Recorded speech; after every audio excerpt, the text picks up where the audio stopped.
Hello guys, আমাদের শেরপুর জেলার still ব্রিজের যে দৃশ্য পাগল করে নে পুরা বিশ্ব। কে কই থেকে ভিডিওটা দেখবেন, ভিডিওটা লাইক কমেন্ট শেয়ার করবেন। দেখেন আমাদের শেরপুর জেলার যে স্টিল ব্রিজের যে দৃশ্য পাগল করে নিতেছে পুরা বাংলাদেশের বিশ্ব।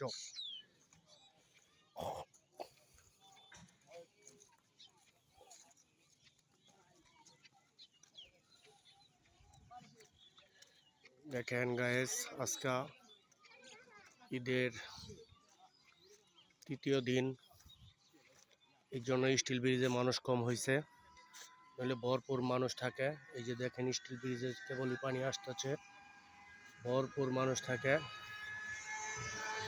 কে কই থেকে ভিডিওটা দেখবেন, ভিডিওটা লাইক কমেন্ট শেয়ার করবেন। আমাদের শেরপুর জেলার স্টিল ব্রিজের যে দৃশ্য পাগল করে নে বিশ্ব। দেখেন গাইস, কে কই থেকে ভিডিওটা দেখবেন জানি না, ভিডিওটা লাইক কমেন্ট শেয়ার করবেন। সকলকে আমন্ত্রণ। তৃতীয় দিনের ঈদ মুবারক, শেষ রজনী। দেখেন গাইস, আমাদের স্টিল ব্রিজ, নকলা থানা, চন্দ্রকোনা 2।